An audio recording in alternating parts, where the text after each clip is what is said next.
What is happening, everybody? You're very welcome back to OnlyLeedsBros. And Parag Marathe did promise more summer signings ahead of the Everton game, and Leeds United have delivered. They've confirmed the signing of AC Milan winger Noah Okafor.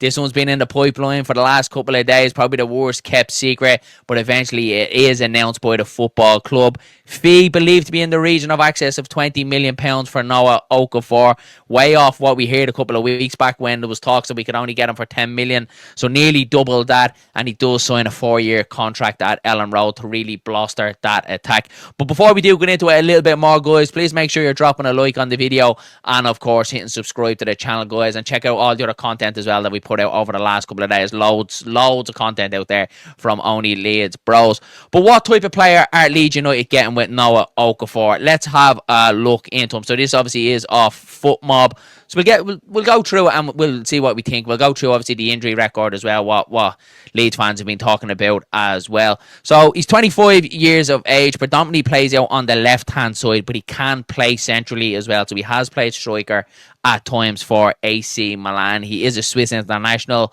If you see here, he's been capped 24 times for the Swedish national team, scoring 2 goals. He has been at AC Milan since 2023, 55 appearances and 7 goals for AC Milan. Then he did go out on loan then for Napoli, making 4 appearances and didn't score any goals, and he is back at AC Milan now, where he's made one appearance this season, and we do know he played against Leeds United in the Aviva Stadium, which I actually thought myself he was very, very good, guys. Really gave Leeds United a lot of problems down that left hand side. He had Isaac Smith really in his pocket, causing all sorts of problems. So yeah, how am I feeling about this one? I think I'm happy with this one, guys. Looking at the type of player Okafor is, he's tricky, he's pacey, he can come inside, he can go outside, and as we said, he can play centrally as well. Is he the Igor Pajero that we all wanted at the start of the window? No, but I think it's needs most at the minute. There is some concerns out there by Leeds fans about his injury record over the last couple of years. It's definitely not as bad as Dominic Calvert-Lewin's. And look, at every footballer has their injury record. And I think it's just the way as Leeds fans, we just love to give out over absolutely everything. But me, for one, lads, I'm absolutely delighted with this one. He's an attacking player. We've seen against Everton, and we've seen during all of pre-season that Leeds United are really missing that little bit going forward. We look defensively solid against Everton. The midfield are absolutely brilliant, but it was just going forward, we're missing that little sprinkle of stardust, and I think Okafor does have that in abundance.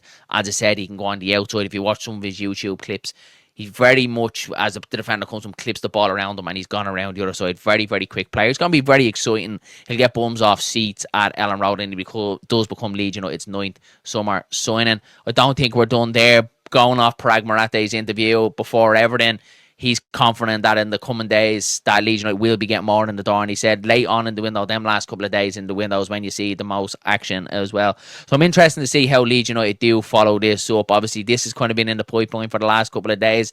We knew this one, it was all just about getting it done and moving on to the next one. He will be available for Arsenal, but we have seen with Daniel Farke and Dominic Calvert-Lewin, he kind of likes to hold players back until they really kind of get into training. So I wouldn't be surprised with Daniel Farke if he is only going to be training Thursday, possibly Friday, and then Saturday morning-ish. Will that be enough time for Okafor to make the team? We'll only just have to wait and see. So yeah, look, I'm absolutely delighted with this one, guys. The other side of this, I'm very interested to see what happens with largely Ramazani.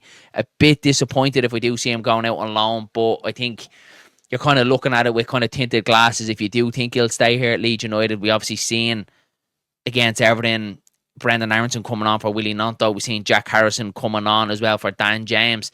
And largely Ramazani, we know the talent he has. We know what type of player he is. And we've just seen, since he's been under Daniel Farke, that he just doesn't really seem to fancy Ramazani that much. Which is a little bit disappointing, because I think we all know and we can all see that he has got the talent in there. And I think now the signing with Noah Okafor might push largely down the pecking order a little bit more, if Okafor has been brought in to give competition on that left-hand side, to push Gnonto, to push Dan James. You can only fear the worst for largely Ramazani. Let's hope it is just a loan, because again, he is only a young player. If he can go out, get a season underneath his belt, play plenty of football, he could potentially come back to Leeds United and be the player that we all want him to be.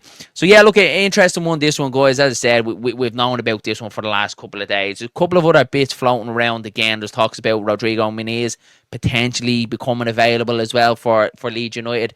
We know that Nikola Kristovic, that Leeds have been linked with through the whole window, he's gone to Atlanta. We know Atlanta bid 40 million to Fulham. They rejected it for Rodrigo Muniz.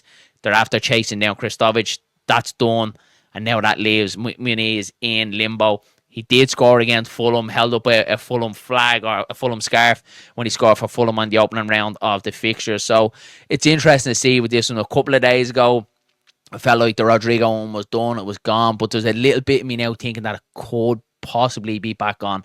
It's going to be interesting to see what way it goes. But let us know your thoughts, lads, as always, in the comment section below, what you do think of this one, because I think it is a decent signing. I really, really do. I've seen across social media, even before it was announced, there was players writing them off already, and I just think us as Leeds United fans, we kind of need to stop doing that. We look at numbers, we look at injury records, and we write off players before they even come here. Look at Tanaka when we were signing Tanaka from Bundesliga 2. People were writing them off straight away. Why are we signing players from Bundesliga 2? They're never going to make the cut in the Championship. And look at his performance the other night against Everton. Absolutely sensational he was in the middle of the park. We've seen the exact same thing as well with Manor Solomon when he came into the Leeds team. He was rolled off pretty much right away. He slipped against Burnley. People were saying he's injury prone, he's not good enough, get him out. And look at the type of player that he can turn into. So we've seen Daniel Farke with these type of players that have been struggling. We've seen him work the magic with them, and I really do think Okafor is one of them. It was murmurs out there that Daniel Farke was talking to him in Dublin at the Aviva Stadium on the pitch for a period of time and in the tunnel as well. So I'm really excited about this one, lads. I really, really am. I think it's going to be a good signing for Leeds United. As always, guys, let us know your thoughts in the comment section below.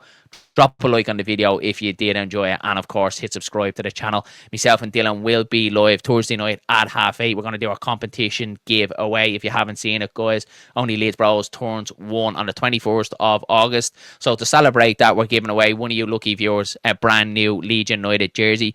All you have to do to get involved is scan that QR code on the screen or hit the link in the description below. We'll bring you directly over to our X account. All you have to do to enter the competition is make sure you're subscribed to the OnlyLeedsBros YouTube channel, retweet the post and tag a mate to get involved. Competition entries will close about 1 o'clock cut-off point, just so we can get all the names down, and we will be doing it live on stream as well. So lots of exciting things coming up on Only Leeds Bros. We will be back for a preview of Arsenal. We'll be back on Saturday for our watch along, and we will be back for our match reaction as well, as always. So as always, guys, thanks very much for supporting the channel. It's absolutely brilliant. We chat you all again soon. Mind yourselves, mind each other.